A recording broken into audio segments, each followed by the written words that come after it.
Welcome back to another story on Infidelity Tales Lab. Before we begin, tell us, where in the world are you watching from? Now, let's dive into today's story. Chapter 1.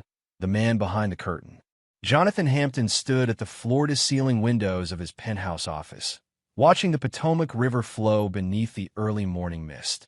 At 45, he had built an empire that few could comprehend.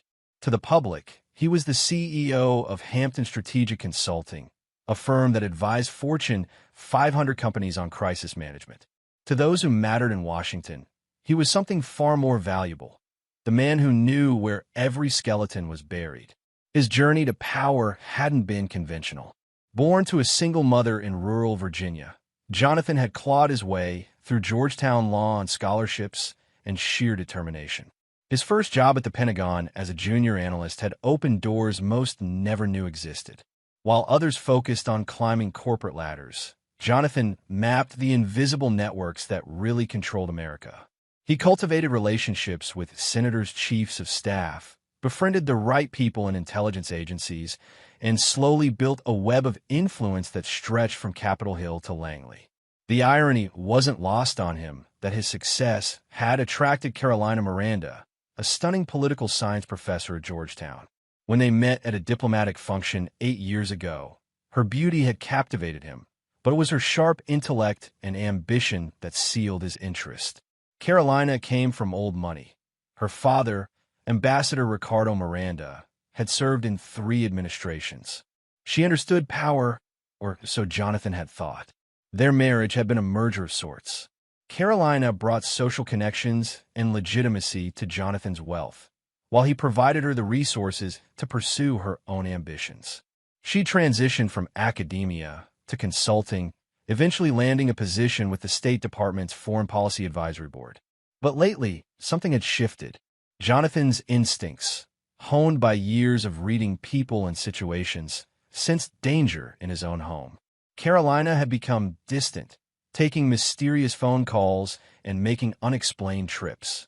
Her laptop, once carelessly left open, was now password protected.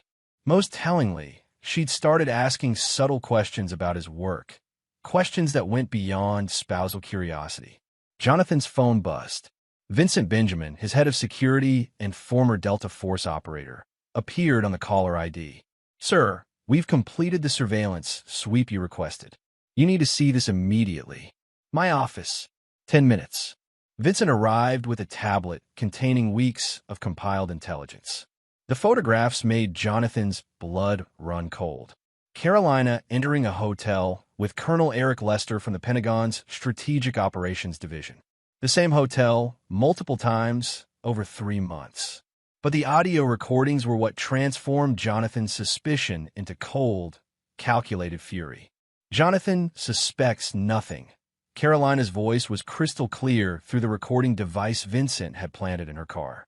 He's so focused on his precious clients that he doesn't see what's happening right under his nose. Eric's voice responded, "The plan is solid, Carolina. My contacts in military intelligence are ready to move. Once we have concrete evidence of his illegal surveillance operations, we can bring him down. You'll get everything in the divorce, and I'll get the promotion I've been promised for exposing a national security threat."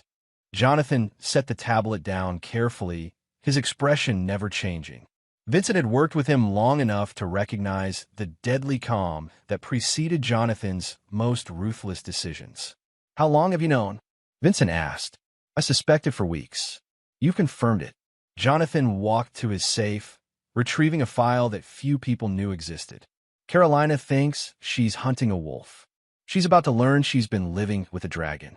The file contained information that could topple governments. Recordings of senators discussing illegal campaign contributions, photographs of federal judges in compromising positions, evidence of CIA operations that violated international law. This wasn't just leverage, it was nuclear-grade political ammunition. "What's the play, boss?" Vincent asked. Jonathan smiled, but there was no warmth in it. "Let them think they're winning. Eric Lester wants to play with the big boys. Let's see how he handles the real game." Chapter 2. The Colonel's Gambit. Colonel Eric Lester sat in his Pentagon office, reviewing the fabricated intelligence reports that would soon destroy Jonathan Hampton. At 38, Eric had spent 15 years building his military career with one goal: achieving the star of a general before 40. The problem was that legitimate advancement took too long, and Eric's patience had run out. His relationship with Carolina had started innocently enough. They'd met at a Defense Department reception where she was consulting on a foreign policy initiative. Eric had been immediately drawn to her sophistication and insider knowledge of Washington's power structures. When he learned she was married to Jonathan Hampton, his interest became strategic. Eric had heard whispers about Hampton's real business for years. Intelligence officers talked in hushed tones about the consultant who somehow knew classified information before it was classified. Some called him a patriot who helped prevent security breaches. Others labeled him a dangerous information broker who operated outside legal boundaries. Carolina had been surprisingly receptive to his advances. During their affair, she'd revealed intimate details about Jonathan's operations, his network of informants, his methods for gathering intelligence, and most importantly, his weaknesses. Eric realized he'd found his ticket to the general's star he coveted. "The evidence is compelling, sir," Eric told Brigadier General Raymond Singleton during their weekly briefing. "Hampton's company has been conducting illegal surveillance operations against federal officials. We have testimony from his wife confirming his activities." General Singleton, a by-the-book officer who'd risen through legitimate channels, frowned at the report. "This is serious, Colonel. If Hampton is truly compromising national security, we need to act decisively. I recommend we coordinate with military police for immediate detention," Eric suggested. "Given the sensitivity, we should handle this internally before involving civilian authorities." What Eric didn't know was that General Singleton had served with Vincent Benjamin in Iraq. A casual mention of Hampton's name had prompted Singleton to make a discreet phone call. The general now knew exactly who Eric Lester really was, and who he was truly working against. Meanwhile, Carolina was playing her own dangerous game. In her Georgetown townhouse, she met with Wendell Jacobs, an ambitious defense contractor who'd promised her wealth beyond imagination once Jonathan was eliminated as a competitor. "Eric is moving tomorrow," Carolina told Jacobs.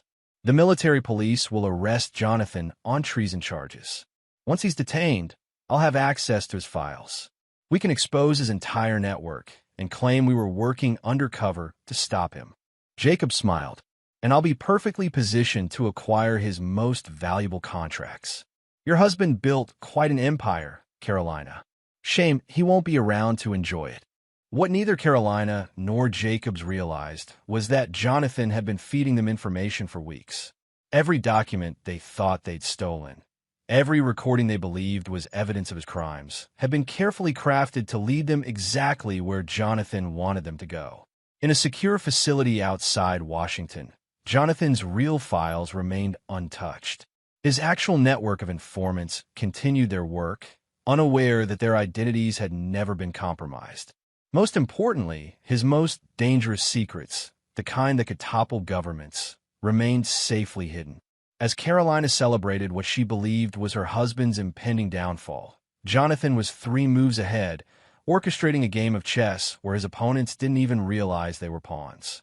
Chapter 3: The Web Titans. The morning of what Carolina believed would be Jonathan's arrest began like any other. Jonathan kissed her goodbye at their Potomac mansion, his demeanor giving no hint of the storm about to break. He'd studied his wife's betrayal like a military campaign, mapping every alliance and weakness until he understood the full scope of her treachery. The revelation that had hurt most wasn't the affair. Jonathan's emotional investment in their marriage had died months ago. It was the discovery that Carolina had been feeding information to Wendell Jacobs for over a year, information that had cost Jonathan 3 major contracts and nearly exposed 2 of his most valuable sources. Her betrayal wasn't just personal. It was potentially catastrophic to people who trusted him with their lives. At Hampton Strategic Consulting, Jonathan convened an emergency meeting with his inner circle. Besides Vincent Benjamin, the group included Trudy Hill, his chief financial officer and former NSA analyst, and Philip Brewer, his legal counsel who'd previously served as a federal prosecutor. "Today's the day they make their move," Jonathan announced. Eric has convinced his superiors to authorize my arrest. Carolina believes she'll inherit my empire. Jacobs thinks he'll acquire my government contracts. Trudy pulled up financial records on her laptop. We've traced the money trail. Jacobs has been funneling payments to Eric through a shell company in the Cayman Islands. The affair was purely transactional. Carolina gets half your assets in the divorce. Eric gets his general star for exposing you, and Jacobs eliminates his biggest competitor. Philip reviewed legal documents. The treason charges are based on fabricated evidence, but they'll hold long enough to freeze your assets and destroy your reputation. In the short term, they'll achieve their goals. Jonathan walked to a wall-mounted screen displaying a complex organizational chart. They've made one critical error. They assumed I've been operating illegally all these years. He touched the screen, revealing a second layer of information. Every source, every operation, every piece of intelligence I've gathered has been conducted under proper legal authority. The room fell silent as the implications became clear. Vincent was the first to understand. You're not just a consultant. You've been working directly for. The Deputy Director of National Intelligence has been my handler for 8 years, Jonathan confirmed. Every foreign contact I've cultivated, every piece of classified information I've accessed, every operation I've conducted has been sanctioned at the highest levels. My criminal enterprise is actually one of the government's most successful human intelligence operations. Trudy whistled softly. So, when they arrest you for treason, they'll be arresting a decorated intelligence asset, Philip finished. The political fallout will be spectacular. Jonathan's phone rang. The caller ID showed a Pentagon number. Mr. Hampton, this is Master Sergeant Chuck Brooks with the 519th Military Police Battalion. We have a warrant for your arrest on charges of treason against the United States. Please report to our facility immediately for processing. I'll be there within the hour, Sergeant, Jonathan replied calmly. After ending the call, he turned to his team. Phase 1 begins now. Trudy, initiate the Prometheus Protocol. Philip, prepare the legal counterstrike. Vincent, you know what to do. As Jonathan prepared for his arrest, Carolina was already celebrating at the Four Seasons with Eric and Jacobs. She'd filed divorce papers that morning, confident that her husband would soon be too disgraced to fight her in court. To new beginnings, Jacobs toasted, raising his champagne glass. To justice, Eric added, checking his phone for updates on Jonathan's arrest. Carolina smiled, imagining the look on Jonathan's face when the handcuffs clicked into place. She had no idea that her husband had spent weeks preparing for this exact moment, or that her celebration was about to become a funeral for her own ambitions. At 3:47 p.m., as military police escorted Jonathan Hampton into their facility, the most elaborate revenge in Washington's history began to unfold. Chapter 4. The phone call that changed everything. The military police station buzzed with nervous energy as news of Jonathan Hampton's arrest spread through the Pentagon. Colonel Eric Lester paced in his office, waiting for confirmation that his plan had succeeded. This was supposed to be his moment of triumph, the operation that would secure his promotion and eliminate the man who'd unknowingly stood in his way for years. In the interrogation room, Jonathan sat calmly across from Master Sergeant Chuck Brooks and Captain Angel Bautista, the investigating officers assigned to his case. His composure unnerved them. Most people facing treason charges showed at least some anxiety. Mr. Hampton, Captain Bautista began, your wife has provided testimony alleging that you've been conducting illegal surveillance operations against federal officials. She claims to have evidence of your activities. Jonathan nodded thoughtfully. Carolina has indeed been very thorough in her documentation. Tell me, Captain, has Colonel Lester briefed you on the full scope of these allegations? The officers exchanged glances. Sergeant Brooks consulted his notes. Colonel Lester provided the initial intelligence that led to this investigation. Are you claiming his information is inaccurate? Not inaccurate, Jonathan replied. Incomplete. Very incomplete. He leaned back in his chair. I'd like to make my phone call now. Captain Bautista gestured toward the phone on the wall. You're entitled to contact an attorney. Who are you calling? Jonathan's answer made both officers freeze. The White House. Sergeant Brooks laughed nervously. Sir, this isn't a movie. You can't just call the White House. Jonathan calmly dialed a number from memory. After 2 rings, a professional voice answered. White House Situation Room. This is Barry Howell. Barry, this is Jonathan Hampton. Authorization code Raven 77 Echo. I need to speak with Deputy Chief of Staff Cassandra Livingston immediately. Jonathan? Jesus, what's your situation? I'm currently detained by military police on fabricated treason charges. Someone's been feeding them disinformation about my operations. Stand by. The line went quiet for 30 seconds while the officers stared at Jonathan in growing disbelief. When the voice returned, it carried the unmistakable authority of the executive office. Jonathan, this is Cassandra. We're tracking your situation in real time. Are you injured? Negative, but we have a significant security breach. The operation has been compromised by hostile actors within the Pentagon and civilian sectors. Understood. Executive protection protocols are now in effect. Expect immediate intervention. Jonathan hung up and turned to the stunned officers. Gentlemen, you might want to call your commanding officer. This situation is about to escalate rapidly. Less than an hour later, Leonard Adams, the Deputy Chief of Staff, arrived at the military police facility accompanied by 2 Secret Service agents and a Deputy Attorney General.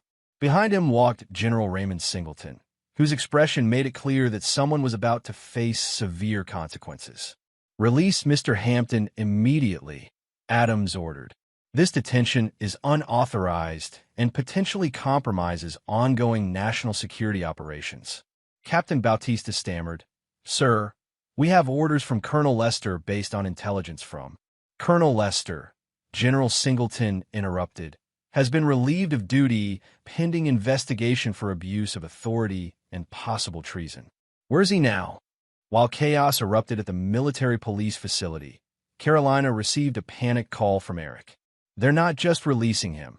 Eric's voice shook with fear. The White House intervened directly. Carolina, what the hell have we done? That's impossible, Carolina protested, but doubt was already creeping into her voice. Jonathan is just a consultant. He doesn't have those kinds of connections. The Deputy Chief of Staff is here personally. They're talking about charging me with treason. Carolina, I think we've made a terrible mistake. Meanwhile, Wendell Jacobs was discovering that his triumph had turned to disaster. Federal agents had simultaneously raided his offices and frozen his assets. The shell company he'd used to pay Eric had been under surveillance for months, and every financial transaction was now evidence in a federal conspiracy case. As Jonathan walked out of the military police facility as a free man, he placed a call to Vincent Benjamin. Phase 2 is a go, he said simply. The trap hadn't just been sprung, it had been perfectly executed. Carolina, Eric, and Jacobs had revealed the full extent of their conspiracy, provided evidence of their crimes, and eliminated any possibility of claiming innocence. But Jonathan's revenge was just beginning. Chapter 5, The Unraveling. The Georgetown townhouse that Carolina Miranda Hampton had inherited from her father felt like a prison as she paced frantically through its elegant rooms. 24 hours after Jonathan's release, her world was collapsing with terrifying speed. The divorce papers she'd filed so confidently were now meaningless. Federal authorities had frozen all marital assets, pending investigation of her involvement in what they were calling a complex conspiracy against national security. Her phone rang constantly with calls from reporters, lawyers, and former friends distancing themselves from the growing scandal. The most devastating call came from her father's former colleague, Ambassador Fernando McNeil. Carolina, your father is rolling in his grave. McNeil's voice was cold with disgust. The Miranda name stood for honor and service to this country for 3 generations. What you've done, it's unconscionable. I didn't know, Carolina protested weakly. Jonathan never told me he was working for the government. Of course he didn't. That's what classified means, you foolish girl. Did you really think a man with his connections was operating outside the law? The truth was, Carolina had never bothered to consider the full implications of her husband's power. She'd been so focused on what she saw as his vulnerabilities that she'd missed the obvious signs of his true authority. The late-night calls from unnamed officials, the deference shown to him by people who typically defer to no one, the way investigations that might have touched his business mysteriously redirected elsewhere. It all made terrible sense now. At the Federal Detention Center, Eric Lester sat in his cell, contemplating the destruction of everything he'd worked to achieve. His military career was over, his pension gone, and criminal charges were being prepared that could result in life in prison. The general star he coveted so desperately now seemed like a cruel joke. His cellmate, a drug dealer named Calvin Hancock, found Eric's situation amusing. "Man, you really thought you could take down someone connected to the White House? That's some serious stupid right there." Eric's lawyer, a public defender named Marcia Groves, had delivered even worse news during their meeting. "The government has recordings of every conversation you had with Mrs. Hampton and Mr. Jacobs. They know about the Swiss bank account, the Cayman Islands shell company, even the vacation you took to Dubai last month. They've been watching this conspiracy unfold from the beginning." "That's impossible," Eric insisted. "We were careful. Mr. Lester, they were feeding you information. Every document you thought you'd stolen, every piece of evidence you believed exposed Mr. Hampton's illegal activities. It was all fabricated and provided to you deliberately. You weren't investigating a criminal. You were being manipulated by a master strategist." The revelation that Jonathan had orchestrated every aspect of their conspiracy sent Eric into a despair deeper than anything he'd experienced in combat. He'd been a decorated officer, a leader of men, a professional soldier, and he'd been played like an amateur by a civilian consultant. Meanwhile, Wendell Jacobs was learning that his corporate empire had been built on foundations of sand. Federal auditors had descended on his company like locusts, and they were discovering that many of his most profitable government contracts had been obtained through the very information Carolina had stolen from Jonathan. The fraud charges alone could result in decades in prison, but the national security implications meant he was looking at potential life sentences. His wife, Shannon Gilmore Jacobs, had already filed for divorce and moved their children to her parents' home in California. His business partners were turning state's evidence in exchange for reduced sentences. His lawyers were suggesting plea bargains that would still leave him imprisoned until his 70s. From his penthouse office, Jonathan watched the destruction he'd orchestrated with the same calm efficiency he'd applied to its planning. Vincent Benjamin brought him regular updates on the investigation's progress. "Eric's military tribunal is scheduled for next month," Vincent reported. "He's looking at charges of conspiracy, treason, theft of classified information, and financial crimes. His lawyer's trying to negotiate a plea, but the military prosecutors aren't interested. And Jacobs, federal prosecutors are considering him a flight risk. His passport's been revoked, and there's talk of moving him to a maximum security facility. The Financial Crimes Unit says they've never seen a conspiracy this extensive involving defense contracts." Jonathan nodded. "What about Carolina?"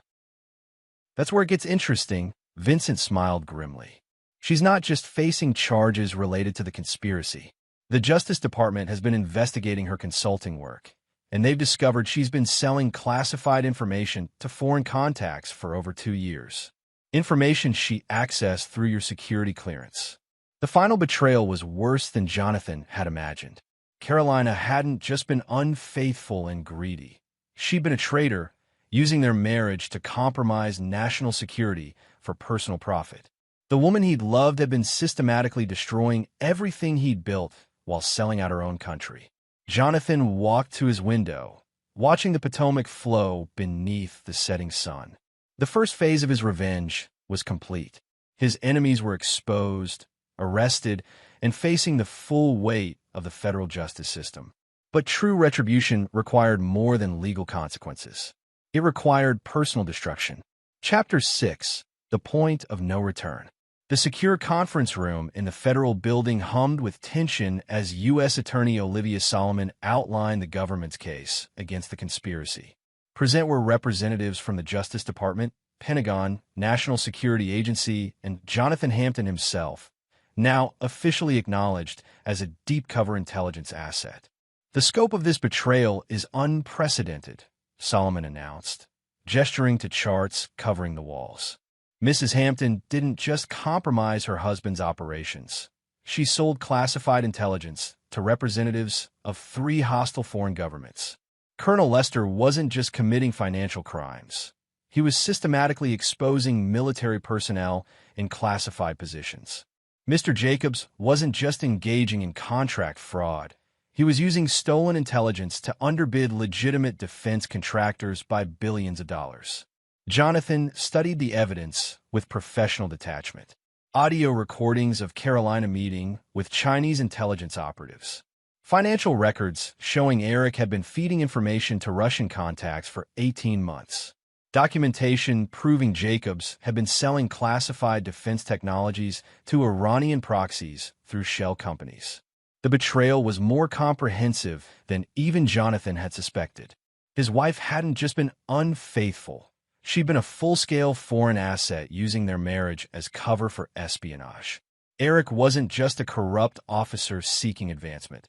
He was a traitor who'd compromised dozens of undercover operatives. Jacobs wasn't merely a greedy businessman. He was facilitating the transfer of military secrets to America's enemies. Mr. Hampton, Solomon continued, given the classified nature of your work, we can't try this case in open court. However, we can ensure that justice is served through military tribunals and federal security courts. Jonathan nodded slowly. I appreciate the government's position, but I have a different concern. These individuals didn't just commit crimes against the state, they violated personal trust in ways that demand personal consequences. The room fell silent. Everyone present understood that Jonathan Hampton wasn't just a betrayed husband or a compromised intelligence asset. He was a man with the connections and resources to ensure that justice extended far beyond what any court could provide. Deputy Attorney General Andre Petty leaned forward. Mr. Hampton, while we understand your personal investment in this case, we can't sanction any extrajudicial activities. Of course not, Jonathan replied with a slight smile. I wouldn't dream of asking for official sanction. After the meeting, Jonathan drove to the maximum security facility where Carolina was being held pending trial. The woman who greeted him in the visitor's room bore little resemblance to the sophisticated beauty he'd married. Her designer clothes had been replaced with an orange jumpsuit. Her perfectly styled hair hung limp around her face, and her eyes showed the haunted look of someone whose world had completely collapsed. Hello, Carolina, Jonathan said calmly, sitting across from her at the metal table. Jonathan, she whispered, unable to meet his eyes. I didn't know they would. Stop. His voice was quiet but carried such authority that Carolina immediately fell silent. Don't insult my intelligence with lies. I know about Beijing, Moscow, and Tehran. I know about the Swiss accounts and the numbered companies. I know you've been a foreign asset since before we married. Carolina's face went white. The scope of her exposure was clearly worse than she'd imagined. I came here to tell you something important, Jonathan continued. The federal prosecutors think life in prison is sufficient punishment for treason. They're wrong. What do you mean? Carolina's voice shook. Jonathan leaned closer, his eyes showing no trace of the man who'd once professed to love her. You sold classified information that got people killed, Carolina. Agents in the field, assets we'd cultivated for years, operatives with families who trusted that their identities were secure. You murdered them for money. I never meant for anyone to. You don't get to claim good intentions when you're counting blood money, Jonathan interrupted. The courts will give you a cage for the rest of your life. I'm going to give you something worse. Carolina stared at him in growing terror. What are you going to do? Jonathan stood to leave. I'm going to make sure that every person who dies because of your betrayal has a family member who knows exactly who you are and what you did. Every widow, every orphan child, every parent who lost a son or daughter because of your greed. They'll know your name, your face, and exactly how to find you. You can't do that, Carolina protested desperately. I'll be in protective custody. Prison has its own justice system, Carolina, and money talks in every language. Jonathan's smile was cold enough to freeze blood. You wanted to destroy my life for profit. Now you'll spend what's left of yours looking over your shoulder, wondering which guard has been paid to look the other way, which inmate has a dead relative to avenge, which meal might be your last. As Jonathan walked away, Carolina's screams echoed through the visitor's room. For the first time since her arrest, she truly understood the scope of what she'd unleashed. She'd betrayed a man who didn't just have power. She betrayed a man who understood how to use it without limits or mercy. The game was no longer about legal justice. It was about survival, and Carolina was beginning to realize she was about to lose that too. Chapter 7. The Hunter Becomes the Hunted. 6 months after the arrests, the federal trials had concluded with devastating efficiency. Eric Lester had been sentenced to life in military prison without possibility of parole after a tribunal convicted him of treason, espionage, and conspiracy. Wendell Jacobs received concurrent life sentences in federal court for his role in selling defense secrets to foreign governments. Carolina faced the same fate, with her trial scheduled for the following month. But Jonathan Hampton's revenge was far from complete. From his rebuilt offices, the investigation had cleared him of all wrongdoing and restored his security clearances. Jonathan orchestrated a campaign of systematic destruction that reached far beyond simple legal consequences. His targets had taken everything from him: his trust, his marriage, his security, and most importantly, they'd gotten intelligence operatives killed.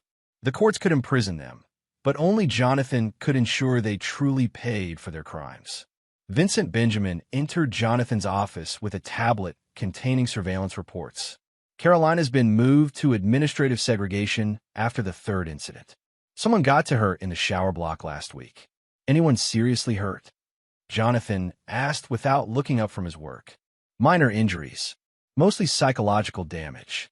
But word is spreading through the prison population about what she did. Turns out 2 of the women in her block lost brothers in Afghanistan. Operations that were compromised by intelligence she sold. Jonathan nodded. He'd quietly ensured that information about Carolina's betrayals reached the right ears within the federal prison system. Not through direct action, that would have been too traceable, but through careful manipulation of information networks that already existed. A leaked document here, a whispered conversation there, and suddenly Carolina's fellow inmates understood exactly why their sons and husbands had died in operations that should have been secure. What about Jacobs? Jonathan asked. Federal prison is harder to penetrate, but we've made progress. His former business partners have been sharing information about his activities with other inmates. Turns out defense contractors aren't popular with military veterans serving time for unrelated offenses. Wendell Jacobs was discovering that federal prison contained its own justice system. Men who'd lost friends to improvised explosive devices didn't take kindly to contractors who'd sold the technology to make those devices more effective. Guards who were military veterans themselves found it difficult to maintain professional protection for someone who betrayed their brothers in arms. But Eric Lester was experiencing the most comprehensive destruction. Military prisons operated by different rules, and Eric had violated the most sacred trust in the armed forces. His fellow inmates were all military personnel who'd committed various offenses, but treason was in a category by itself. The psychological warfare was methodical and relentless. Eric's cell was searched daily for security reasons, interrupting his sleep and preventing any sense of routine. His mail was delayed or lost by postal clerks who happened to be veterans of units he'd compromised. During exercise periods, other inmates would accidentally bump into him, whisper the names of dead operatives in his ear, or simply stare at him with undisguised hatred. Most devastating were the photographs that somehow found their way to him. Pictures of military funerals, of flag-draped coffins, of widows receiving folded flags from honor guards. Each photograph bore a simple note: "You did this." The psychological pressure was breaking him systematically. Eric had been a strong man, a decorated officer accustomed to stress and danger. But this wasn't combat. This was slow, methodical, psychological torture designed to destroy his sanity one piece at a time.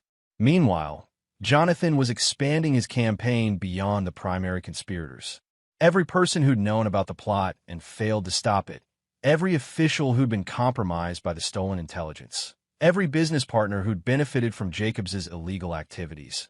All of them found their lives touched by consequences that seemed random, but were actually precisely orchestrated. Senator William Curtis, who'd been receiving classified briefings from Carolina in exchange for favorable committee votes, suddenly found himself under ethics investigation.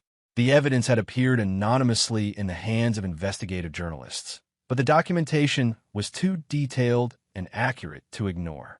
Admiral Benjamin Allison, who'd been Eric's contact in naval intelligence, discovered that his involvement had been reported to the Pentagon Inspector General. His security clearance was suspended pending investigation, effectively ending his career 6 months before retirement.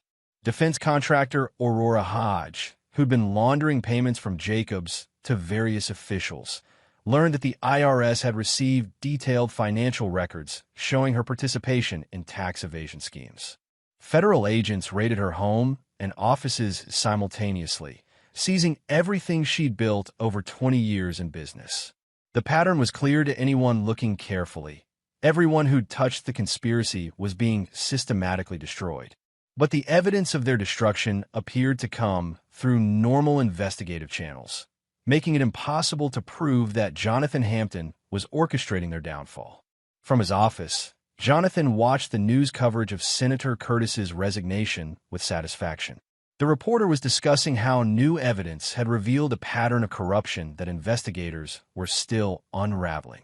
What the reporter didn't know was that Jonathan had spent years documenting every instance of corruption he'd encountered, building files that could destroy careers and lives with surgical precision. His phone rang. The caller ID showed Philip Brewer, his legal counsel. "Jonathan, we need to talk. The Justice Department wants to offer Carolina a plea bargain." "Declined." Jonathan responded immediately. "You haven't heard the terms yet."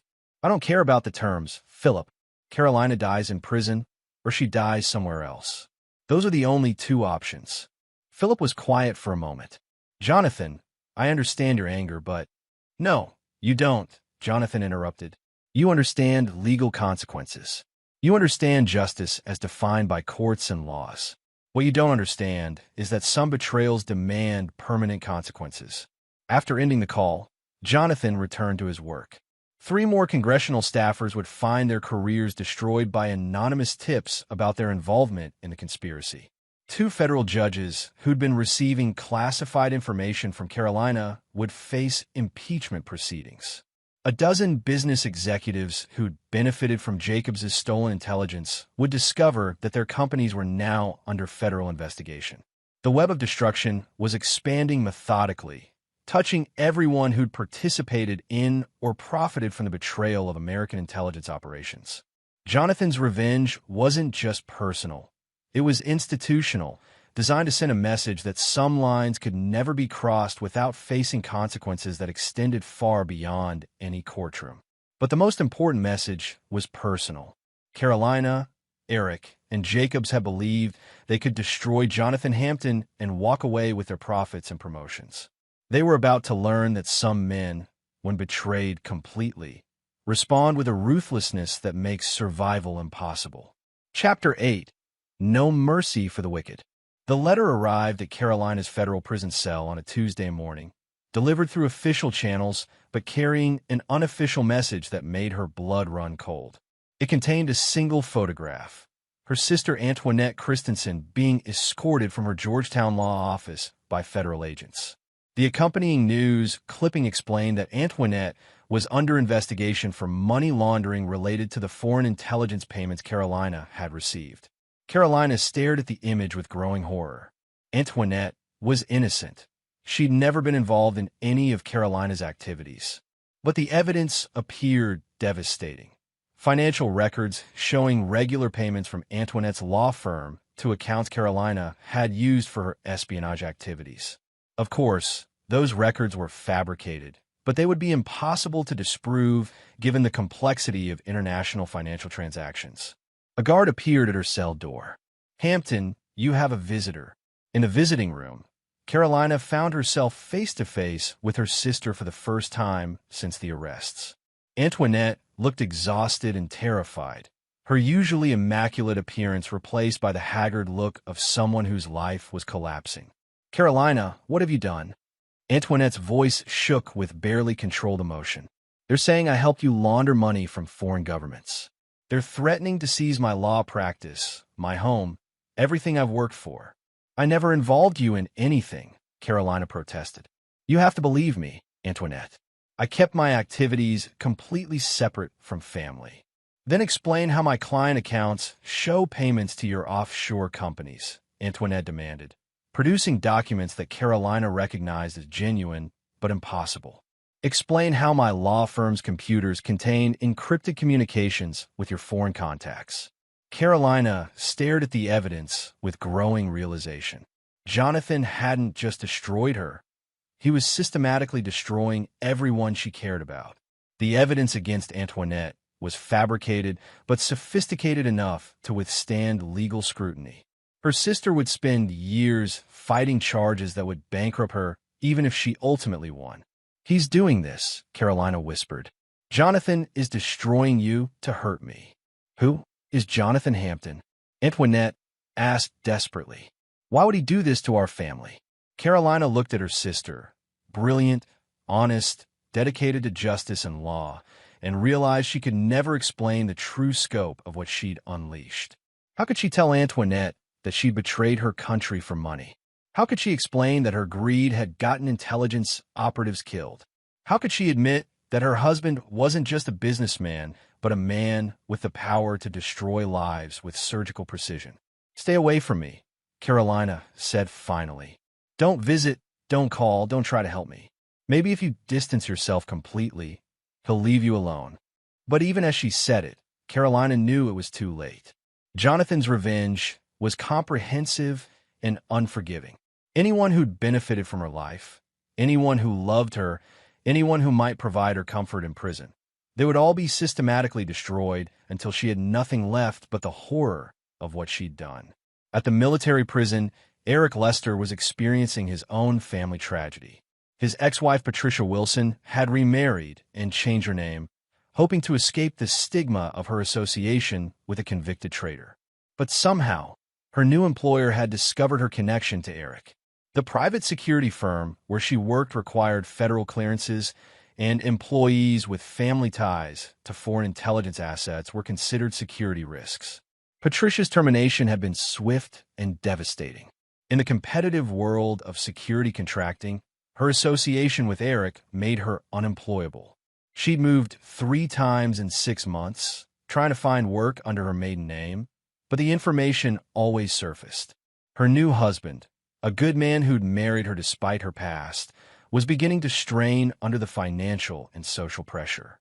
Their children, Eric's stepchildren whom he'd helped raise, were suffering most of all. Classmates had discovered their family connection to the traitor colonel through internet searches and social media. They faced daily harassment at school, with teachers struggling to address bullying based on family connections to national security crimes. Eric received letters from Patricia begging him to somehow make the persecution stop.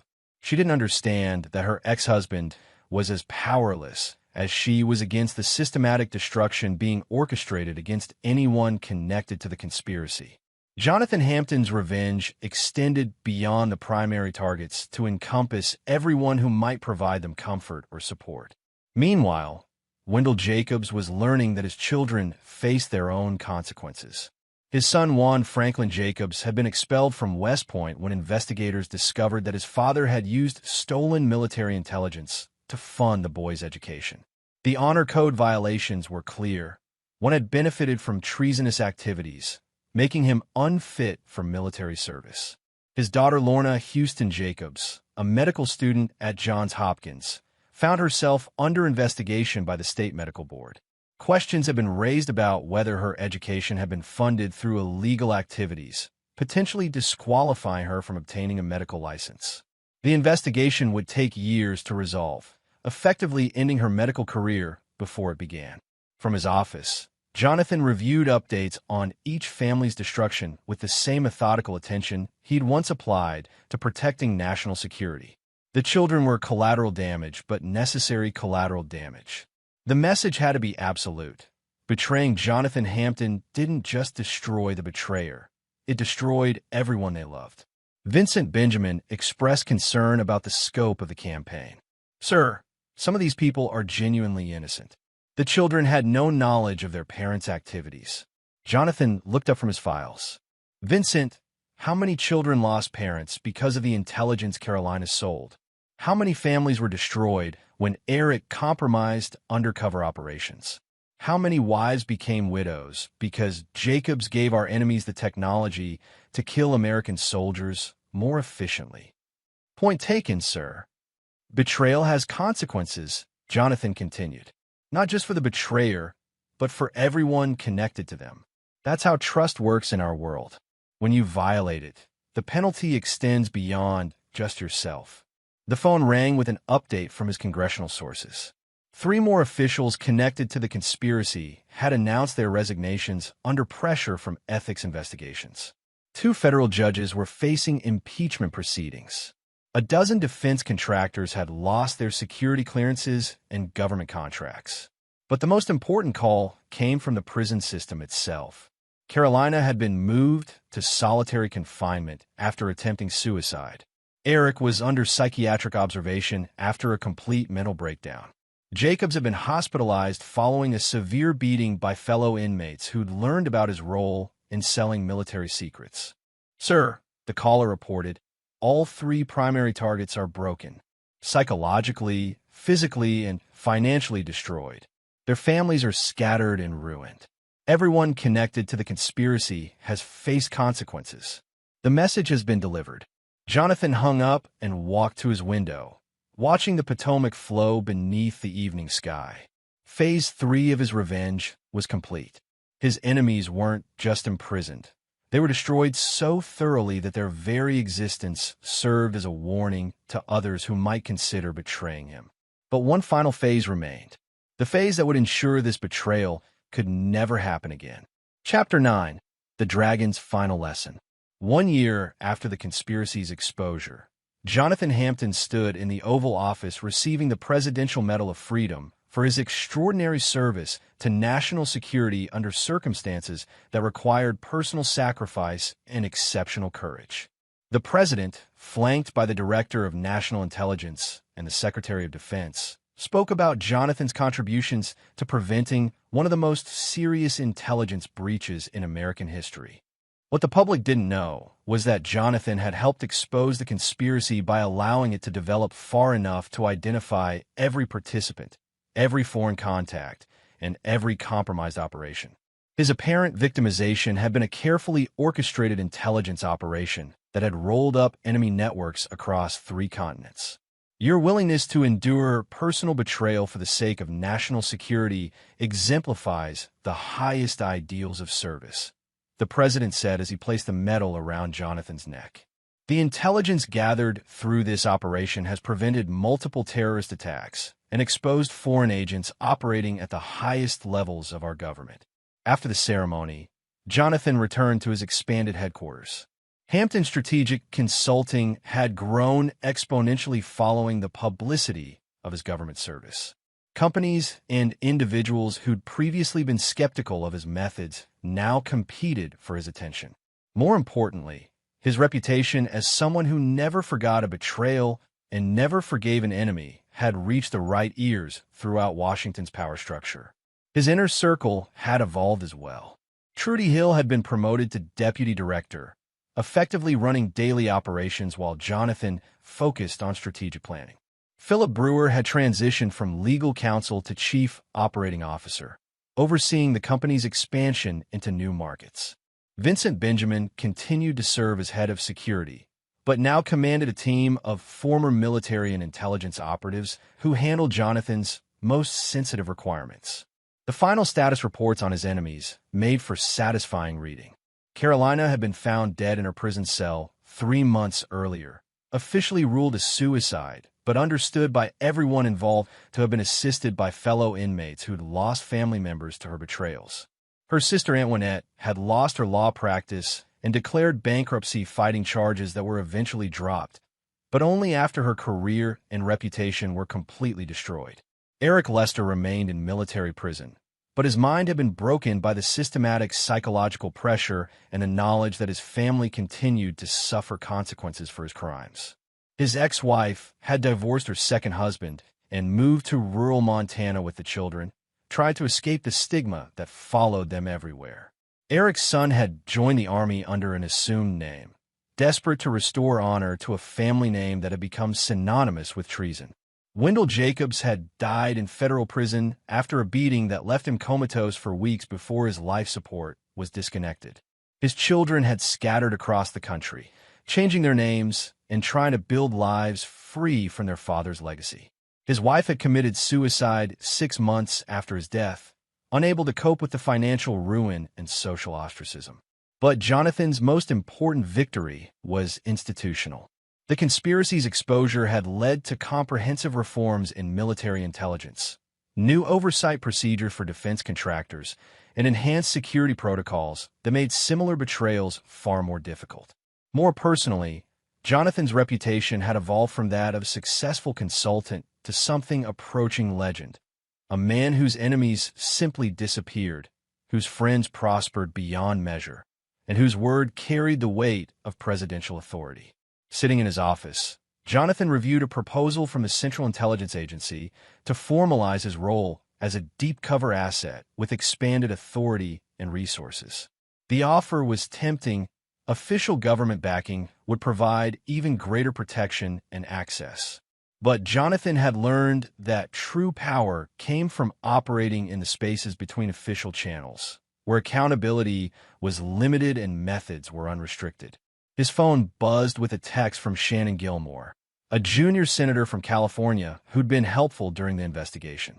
"Jonathan, I'm facing some opposition research that's gotten very personal. Would you be available for consultation?" Jonathan smiled as he typed his response. "Senator, I'll look into it immediately. Some problems require specialized solutions." This was how power really worked in Washington, not through official channels or public processes, but through quiet conversations and invisible interventions. Jonathan had built a network of people who owed him favors, feared his capabilities, or both. His enemies had learned that betraying him carried consequences that extended far beyond legal punishment, while his allies understood that his protection was absolute and his memory was long. A knock at his door interrupted his thoughts. Vincent Benjamin entered with a tablet containing surveillance reports from around the world. "Sir, we've identified 3 more foreign intelligence operatives trying to penetrate defense contractors using similar methods to the Jacobs operation. Also, there are indications that Chinese intelligence is attempting to recruit the widow of one of our former assets." Jonathan nodded. "Recommendations? Eliminate the threat before it develops. We have the legal authority and the operational capability." "Approved. But Vincent, make sure the message is clear. Anyone who targets American intelligence operations or attempt to compromise our people will face consequences that make the Jacobs conspiracy look merciful." As Vincent left to coordinate the operation, Jonathan returned to his window overlooking the Potomac. The river flowed endlessly toward the Chesapeake Bay, carrying away the remnants of what it had seen while continuing its eternal journey. Like the river, Jonathan had adapted to the landscape around him, becoming a force of nature that reshaped everything it touched. The conspiracy that had nearly destroyed him had instead transformed him into something more dangerous and more powerful than his enemies had ever imagined. Carolina, Eric, and Jacobs had believed they were hunting a successful businessman. They discovered too late that they were actually prey, stalked by a predator whose patience was limitless and whose memory was perfect. In the end, they'd gotten exactly what they'd given: betrayal, suffering, and destruction.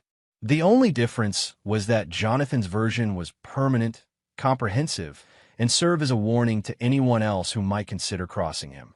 The dragon had taught his final lesson, and Washington had learned it well. Some men could be beaten, bought, or broken. Jonathan Hampton was not one of them.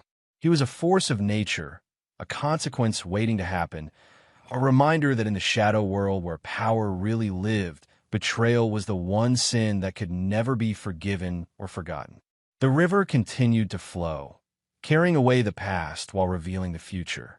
And in his office high above the water, Jonathan Hampton planned for a world where loyalty was rewarded absolutely and betrayal was punished without mercy or limit. And there you have it. Another story comes to an end. What did you think?